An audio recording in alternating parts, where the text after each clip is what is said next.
Here, let me get closer to you. With me. Oh, cool. These ladies are amazing. We all met at the Herb Festival, Snowbrush Herb Festival last Sunday. And these guys, they came out of their booth and they're just standing there.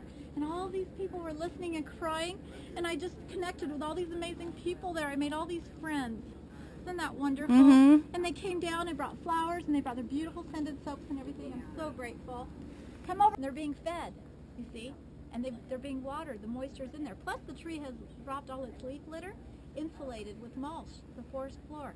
And so the water doesn't evaporate. So everything's lush and green inside there. So we want to recreate that. Instead of this desert we live in and the heat, we have to use lots of water and everything. The plants are actually growing better, but until these trees become fully established and they will shade everything, we came up here at the school with what we call creek growing shade. We started with sunflowers, and this year we added sunchoke. We have moisture. Our lettuce doesn't bolt down under here. So we decided, let's try some tropical plants, like the Polynesians. We have taro root. Look at this gorgeous taro root. It came back from last year. It literally insulated through the winter and came back and sprouted through all the winter. And I was like, boy, are you a hardy tropical plant. So we've got turmeric over there.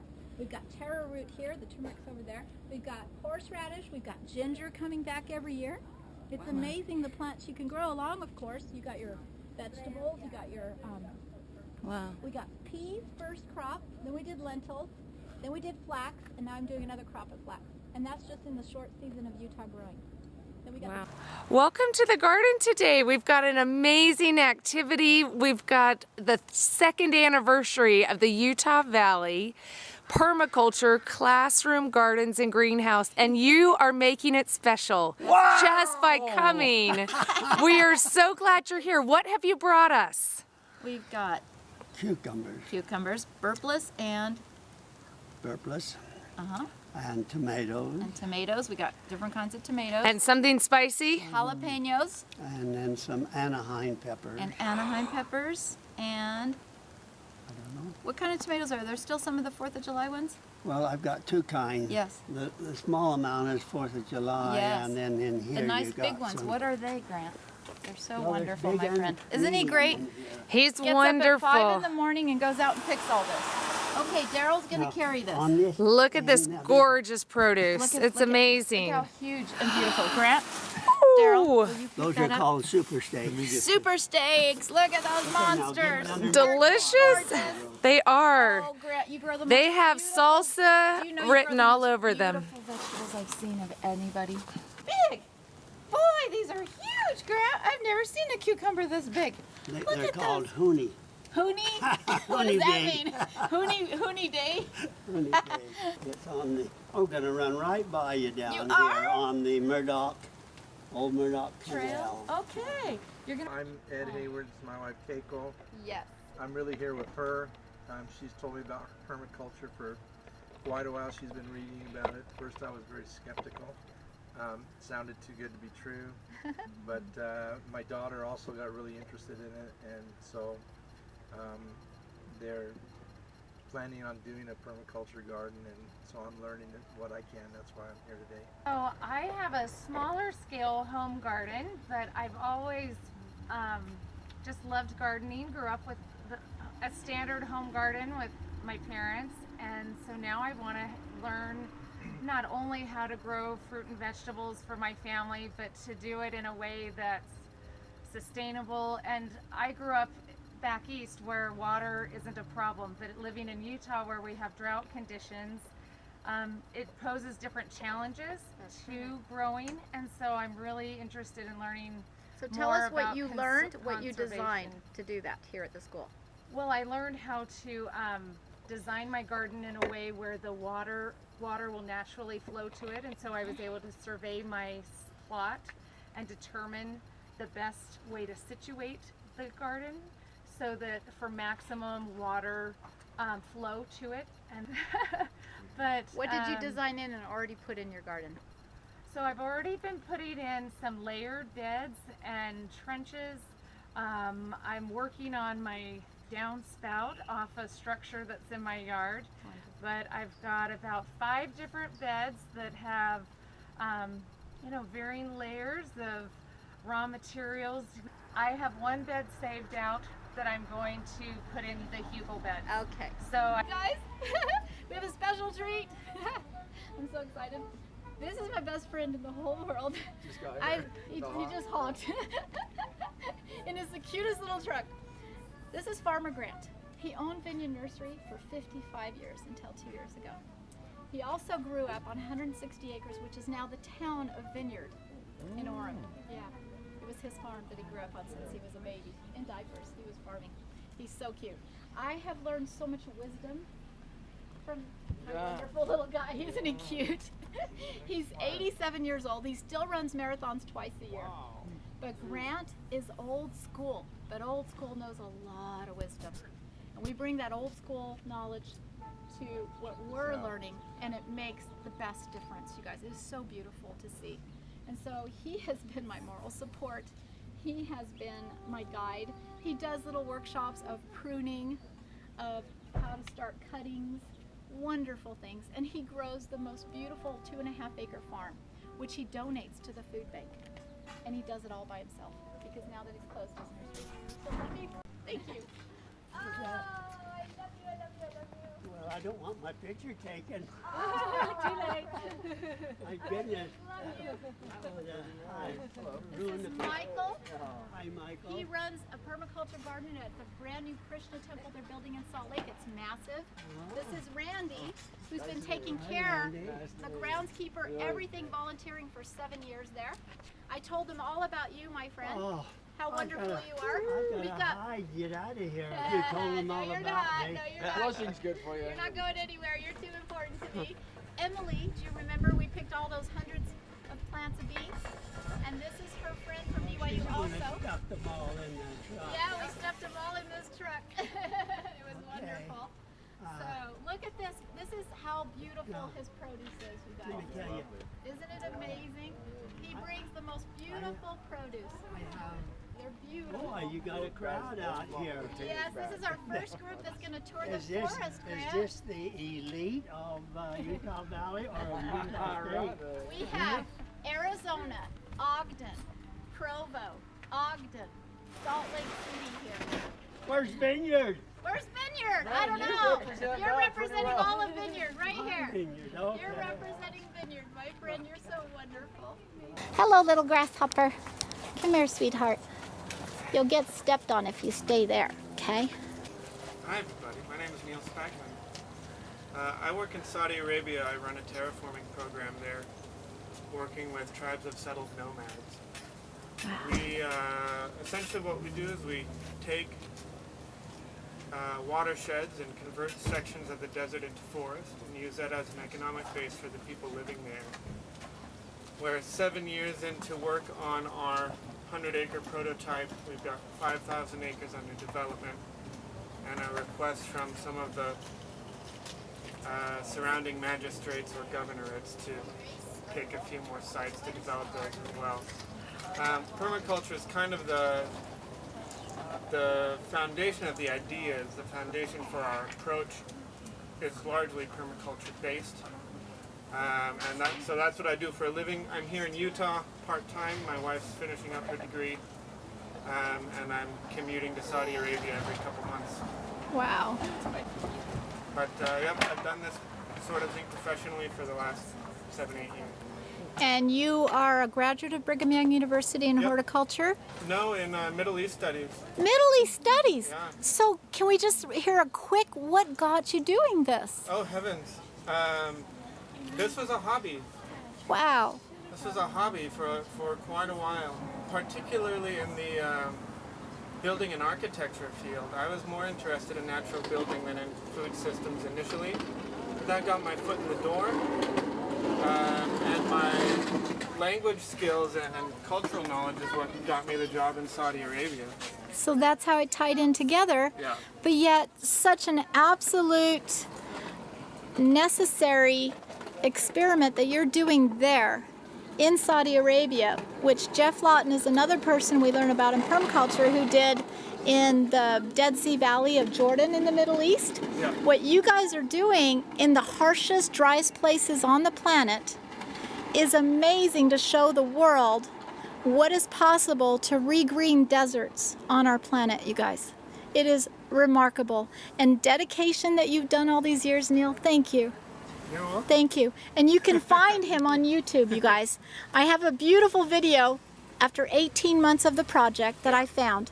And that's when I first was introduced to Neil, and I was like, wow, I have it easy. He's got it really hard out there. Yes. You are doing amazing work. There's how little rain does it fall We there? average 60 millimeters a year, which is just under 2 inches. 2 inches of rain, you guys. Could you imagine? And what are the temperatures up to?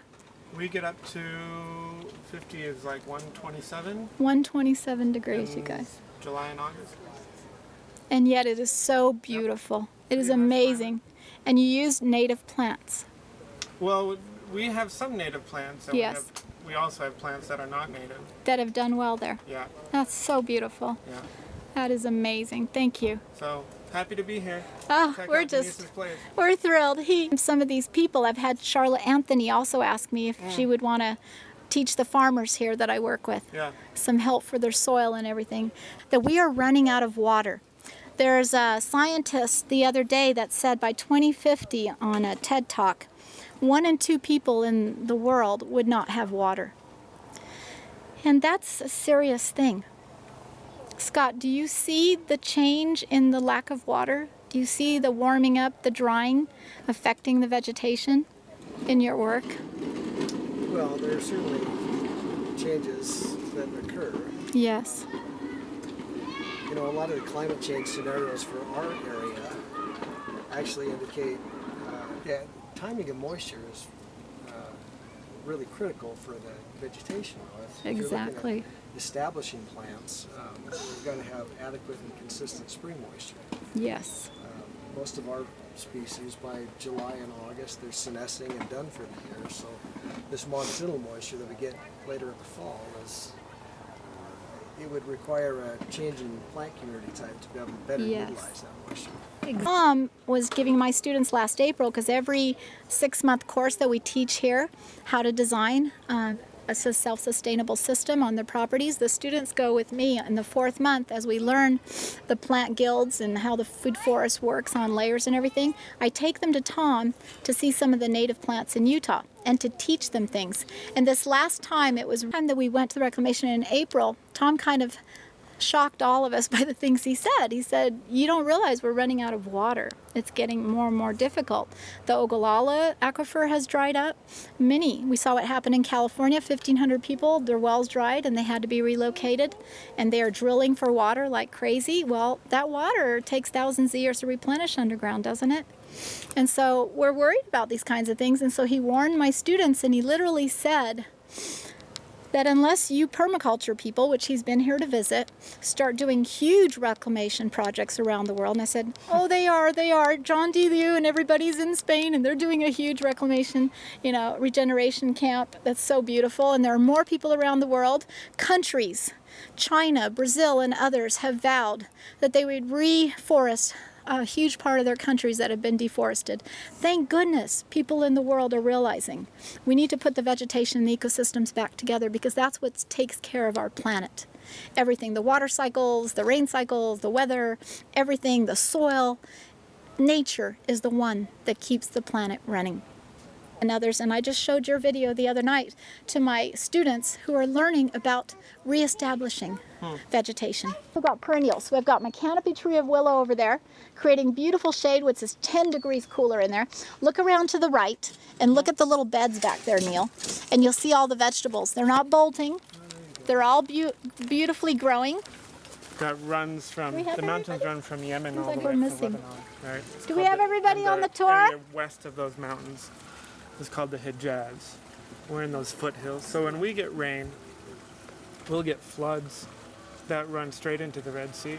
Wow. And we'll lose 85% of that water in floods. So what we've done, the first thing was just Listen to this. watershed management, where we had to put up physical barriers to slow the water down and get it into the ground, right? Yes. So we, on our 100-acre site, we built a couple hundred small check dams. Nice. Just No storage. no, Just- No we're water just getting it in the storage. ground as Contain quick it as and let it possible. Yeah. Yeah. And so, are they like gabions that stop the water and hold it there? They don't have the Like a wire swale? basket. No. So There's just no rocks. wire basket. Just the It's- rocks. Yeah, and Okay. then there are a series of different structures you can do. Most of what we did are called check dams. We also did really short stone berms and bunds. They're 15 centimeters tall. Wow. We did what are called one rock dams. Wow. And So that stops it enough.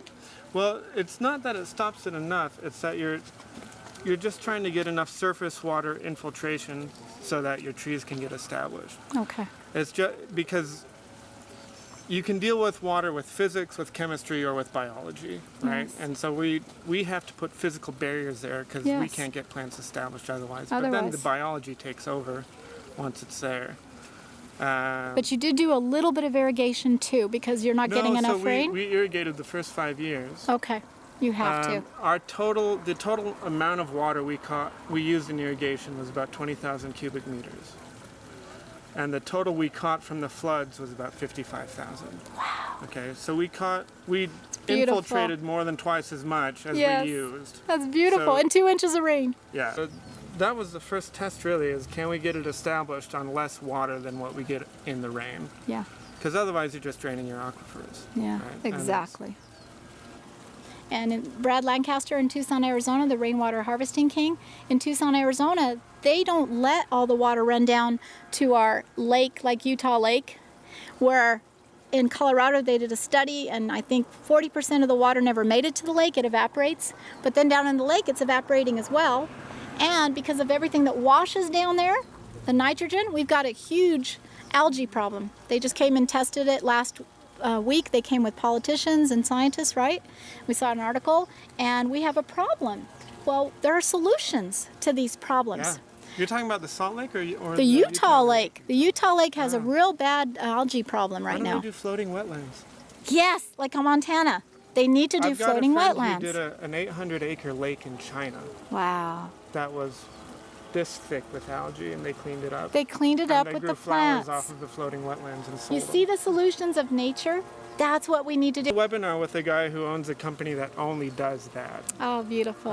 We were talking about both constructed wetlands and sewage treatment, but also Yes. in terms of cleaning up lakes and riparian areas, is putting in floating wetlands. Floating wetlands.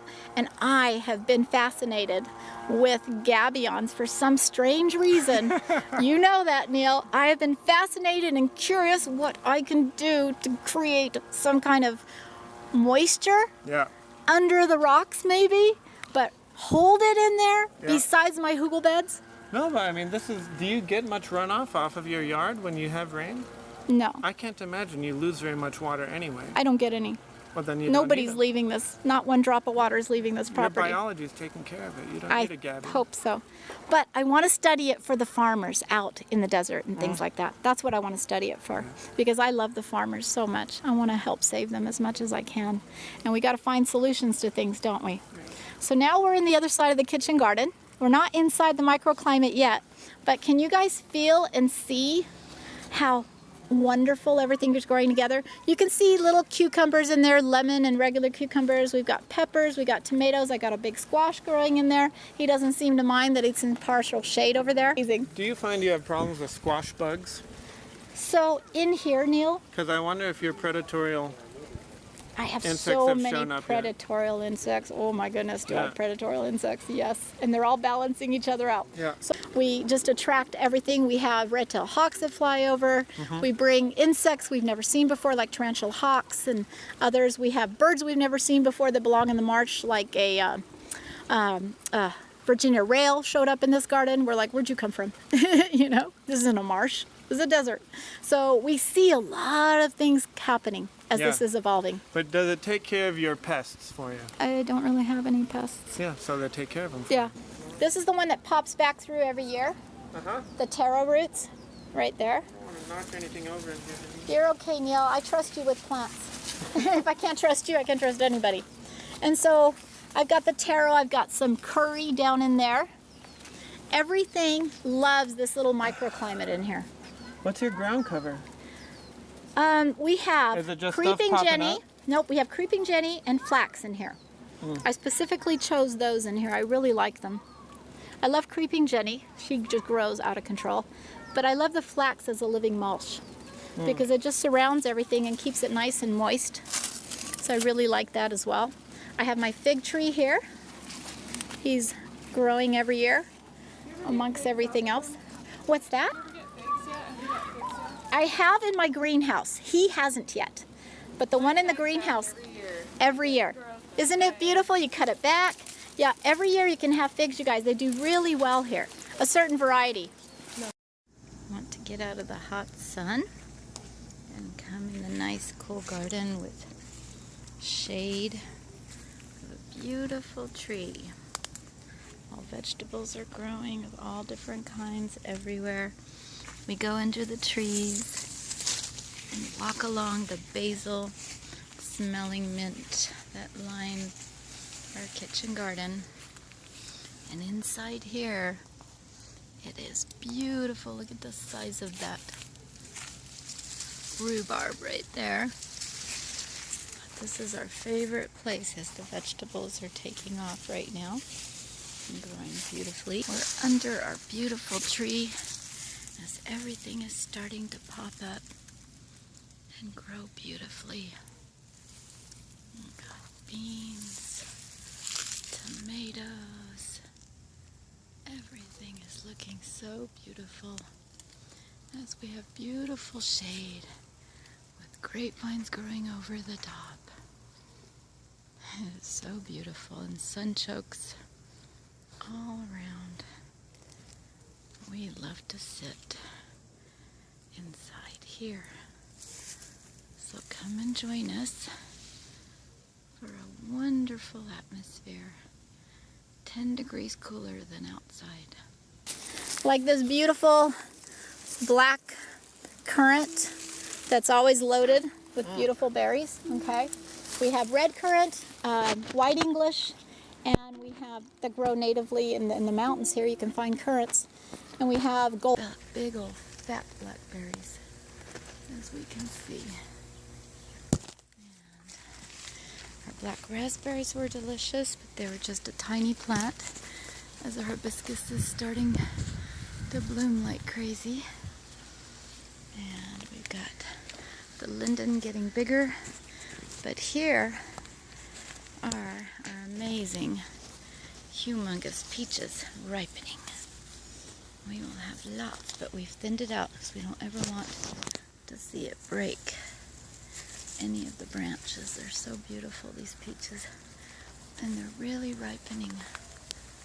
So many of them everywhere, just loaded with peaches. They got so big so fast this week. Female buckthorn seaberry here with all of her babies. She makes lots and lots of little babies. We've been getting out to people. The golden currants back there as we start to see the fence line of all the blackberries. The male buckthorn seaberry with his amazing babies along. There's his babies. With beautiful peaches loaded. Whoop. Oh, look how big some of them are. They're so amazing and delicious. As we walk through the backside.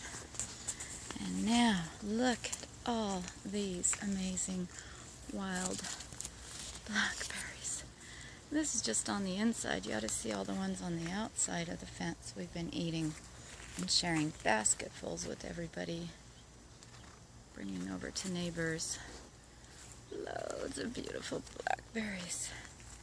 It's amazing how many blackberries we've had as we come around.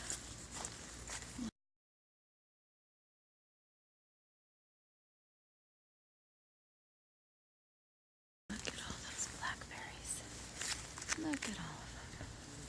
Just loads and loads of blackberries. And they are most delicious. Just eat them right off the vine. So sweet. They're the best. So much better than the ones you get at the store. Not so orange, but so worth it. Well, they're thornless. And I say, you know what, every year I share 300 plants of comfrey. I don't know how many plants of mint with all my students and friends who ever need it. There's no problem with having too much of anything, is there? Exactly. You always share it with everybody. It smells good too. It does. I love it. I walk on it all the time. We put it under the musicians over there because it smells so good under the canopy. Black currants that are huge. We've got our beautiful herbs. Our huge yastaberry there. Got goldenrod. We got to trim back the comfrey. Hopefully we'll get some energy to be able to do that soon. But look at all these beautiful black currants this year. Just loaded up. Loaded, loaded. They're good when you let them shrivel and dry like a raisin.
But this is really starting to get established little by little. This was one little currant plant, and it's spreading out and creating a lot more. Old, Denise? This is only 3 years old. Yeah. And hasn't it been a gift to you? Yeah, this year's really exploding. We're re-roofing this big shed for solar, for the pond pumps, so and wonderful. the water catchment and stuff. That is wonderful. Randy and Michael wondered if they could join us this We're going to do the tour because they're just done getting introduced to permaculture. We got people that came from Arizona, these guys. and you guys are, she already knows, So we're perfect, my friend. You're doing a killer job. This is our hostess, Vicki. She's going to school right now. She has a beautiful property up the canyon in Hollow Creek that we've surveyed and everything, and we're having to design a special water system because water comes down the road and floods their home. So we're going to take that water and stop it from flooding the home, but watering beautiful swales and hugel beds and a food forest and everything we're going to design with them. So they're coming here for 6 months to learn how to design that. And so it's so wonderful to have families keep coming here, wanting to learn what they can do on their own property, but also then they can go out in the world and share with others. Kind of follows that berm and takes it. Does that make sense, you guys? You guys have questions on your own property, because you've got 5 acres that go downhill from your house. You've got some area around your house that's downhill too, that leads to your house. Do you ever have water coming down that hill towards your house? Erosion? You have no erosion? We have No? a wash that it all goes to. Okay. Rock wash? It's a January fall. Wow. And then it Just rained, all at once, and then it huh? froze. Yeah, that was a January fall, 4 days of rain, frozen Yeah. ground, and everything. But that's like the 100-year flood we talk about. So when we design for that too, you know, to avoid that ever happening again. It's about 500 acres. He has a big hill Wow. that we can bring down. See, that's going to be interesting. It's got a river runs through the back. Where do you live? In Alpine. Oh yeah, okay, Alpine. She told me about So he's on Main Street, and there's this big mountain Right. that they own, mother-in-law owns, that the river comes down and then flows river is past their property. It's a creek that comes. It's all the way beautiful. down the North Creek through Sliding Rock area. Fort Canyon kind of drops through. That's actually my favorite canyon, the Alpine Canyon. And so, It's the most beautiful. It's gorgeous. so there's year-round waters coming down this mountain they own into the stream that they own 20 acres down, and their property borders it. Is it year-round creek? Comes out It splits right on our property, and half of it dries out, half of it year-round. Our blueberry patch over here, you guys can take a peek. There's no more. Yeah, there's our honeybees. They're retired for the winter. I'll show you inside. We have a big gallon of yeah, the blueberries are right here. Let me show you. Normally, you never step on the ferns, but let me show you. There's still a few dried ones right here, Randy. Okay. So we planted blueberries, which everybody says you've got to have acidic soil, and Utah's very alkaline. So my little farmer Grant buddy said, I got a guy that's growing great blueberries. Plant them in a straw bale. I was like, really? Okay, let's try it. So that's what we did. Thanks for coming. Thank you, This is so much fun. Yeah, This is a you're rare in and the exotic rainforest, my friend. part of the garden, my wife. Yay! Look at this, you guys. Feel this, Naomi. Don't you just want to live in here? Yes. I know. Look It's at like, this why do little we live in the hot desert, my friend, when we could live in here? Okay? Gosh! Isn't it wonderful? I didn't do it. Nature does it. Oh, I didn't do stunning. It does it all by itself. Look, look, look. Carol grows in here. Isn't it fun? It's amazing. Wow. But then they come out here and it's still sunshine, you know. So we test things. The squash love the sun. We put the squash out here. The strawberries. Yeah. And the grapes grow anywhere, you guys. This is our little bird feeding grapes? station. Yes, grapes are everywhere. We love them up the tree. Do you see these grape leaves? Oh my Sometimes gosh. they get this big. They'll grow through the whole apricot tree. You see them up there? Look at back in Oh there. my gosh. Look at up in there. Look at all the grape leaves up there. Done it as a trellis. They're growing in the tree, you guys. Is that amazing? Look at Randy. Look up in here. There's Look at grapes. those huge grapevines up there. Yeah, Now so I Isn't that sacrificed this catawba grape because this is my bird station. So they're theirs. Okay. Gotcha. It's okay. It's all right. Don't cry that they ate all the things. Oh look, look, look. After the rain, this thing was half that size yesterday. Look at that. All Is your that cool? Is that King Superior? Oh, don't ask me mushrooms. We had a workshop by an expert, and I do have some blue oysters I'm going to show you in a second. But these are the workers. These are the workers. Don't eat the workers. I tell people, don't eat the workers. The fungi is doing their job. I don't eat mushrooms, so. I admire them, and they're doing their work like they're supposed to. But these are my test subjects where they're not quite getting as much shade as they would like. My Aronia cherry, is getting a little more shade this year, so it grew a lot more. I really use the sunchokes and the sunflowers as quick growing shade. Yeah. Because it really works. Oh, it works so well. But you can see we have some bamboo and definitely lots of sunflowers and sunchokes. And the sunchokes. Because the Hare Krishna temple loves to cook sunchokes. Oh, do they? Yes, I was they make the thinking of our best. yard. You have not eaten the buffet down here in Spanish Fork? Oh, the curried sunchokes. Oh my gosh, they're so delicious, girl. I love them. Then I bet the Salt Lake will do the same. And see this? This is living mulch. The flax is taking off. Isn't that beautiful? Yeah. And that helps stop the evaporation as well, right? You're so sweet. Because a lot of people just come there and blah, blah, blah, blah, eat everything. It's like, okay, I have nothing to show now. I only have one of everything except my favorites. This whole thing is 5 gooseberries that are the most delicious gooseberries on the planet, you guys. Come this way. I've ever tried a gooseberry. Everybody come right here. Yeah. Oh, hun, don't eat them when they're green. When they're really purple, really soft, they're delicious. Oh, did I give you one or what did I give you? I forget. Oh, we end up covered in leaves. I don't want water, like Neil said. I don't want water to go off. So as you can see, it goes uphill, stop. Then we have pipes through the berms that if there's any extra water, it takes it down to the next level through all the berms. And so that helps as well. What depth are those pipes? They're not that deep. They're just at the bottom of the pipe is here, and it goes into the berm there, right at the bottom here. Just about ground level. Yeah, just ground level is where they're. And I put some test subjects in here. That's what I call my annual vegetables. And they're going to be on the right. You'll see some taro on the left. And just kind of feel what it feels like in here, okay? Because I didn't get to take you in the other one. So come through here. Looks like somebody came through here and tried to eat a tomato and didn't like it and threw it away. That's interesting.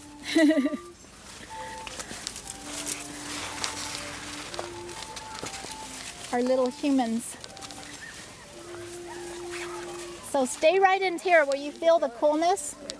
Do you guys feel what it feels like in here? Isn't it wonderful? And that's when my hazelnuts started to grow faster and their leaves weren't drying out as bad in the heat of the hot sun in the summer. That's when the taro loved it in here. That's when a lot of plants started to really thrive. And I was like, oh, I love this effect I created with these temporary shade plants, right, of the sunchokes.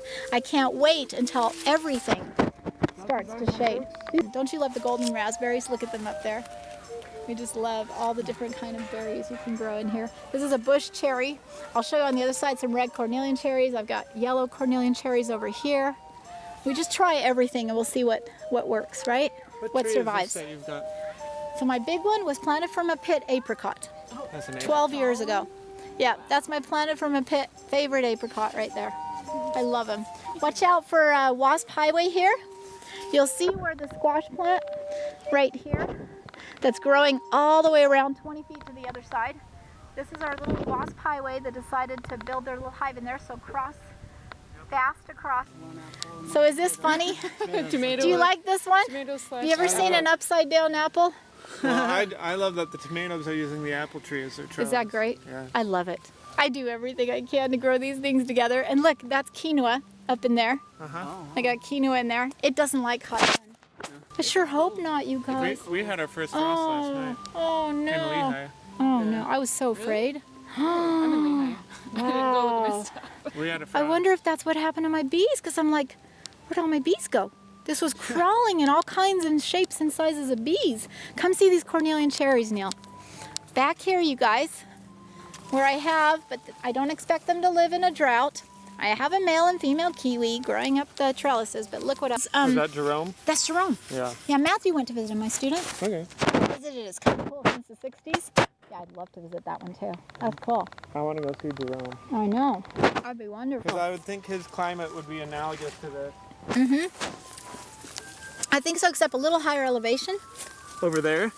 I think he is. Yeah. He's way up there. So the other one that I ate was a little sweeter. This one fell. It's still okay, but they will get sweet. Where we did our first planting in January of 2012. So that's 5. Yeah. 5 years. We gave it 4 years of irrigation and then cut it. Wow, I wonder what would happen to these guys if I did I that. don't know. We lost about 25%, I think. But it gave us a good Get the strong ones. Exactly, it gives us the genetics we want. That's what you keep. And I told people, you can play around and plant papas and, kiwis and all that. Just don't expect them to survive. You bet. Make sure you put the native drought-resistant ones too. So the sand cherries are my favorite. How's your sea berry doing? Where's your sea berry? No blossoms yet. I want my sea berries so bad. I can't wait to see an orange sea berry. I'm dying, but look at how well my mulberry. Which mulberry have you got? So I have white and black, both, in the garden. Okay. Okay. I wager that most people drive by this and they're like, what is that? Yes. know? Oh yeah. I they mean, stop. they just think it's overgrown and that there's Yes. some lazy person living there who doesn't want to deal with their lost Or I'll yard. hear, Mom, look at that jungle. Yeah. And so it's no, I mean, the ecological part is great. It's fun. It's beautiful, and It is. it'll develop more and more. It will. But I'm learning as I go. Yeah, so I'm just are all of learning us. as I go. That's all we can do, right? Is just keep learning what works, what doesn't. I've got teachers already contacting me and saying, can you come to this class? Can you come to this? And then we want to do a project and learn about nature. Can our students come here? Totally free. Because that's what's important, is teaching as much as we can about nature. Because that generation deserves to have some. I'm Us. working on 90 million acres. Holy cow. See, when I first heard about Neil, Get 90 million acres. well, he probably went to the Prince of Arabia and said, look what I did. I regreened an oasis in your desert. But that's what when I first heard about you, I was like, That's a large site, right? I know. 90 million acres is a good That's chunk. huge. It's huge. But that's what my first thought was, okay, you're doing so great. So that whole coastline of Saudi Arabia, how about if you regreened all that and you tell the prince to fund it for you, right? Well, that's what we're doing. The proof of concept now is all financial. Because we've turned the desert into a forest. You have. I mean, they haven't had any artificial water for a year. We've got an 80% survival rate. Wow. Isn't that beautiful? And some people show up and they're like, this tree is dead. And I'm like, yeah, but you're seeing the tree instead of the forest. Yes. You know? Yes. The process. We've got all sorts of stuff coming back. And so the question now is, can you produce an economy off of it?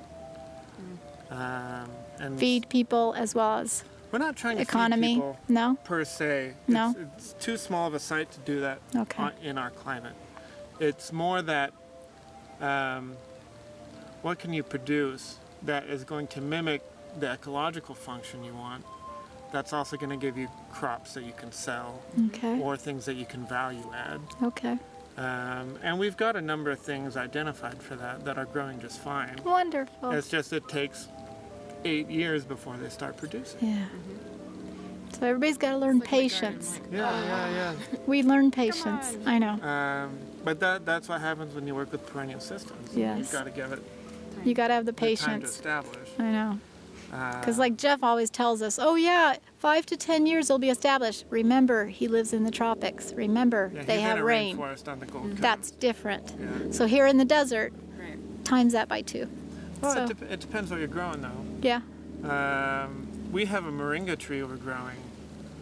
I saw it on your 18-month one. I saw it in Saudi Arabia. No, in Saudi Arabia. His whole project is in Saudi Arabia. Yeah. And this was 18 months into it.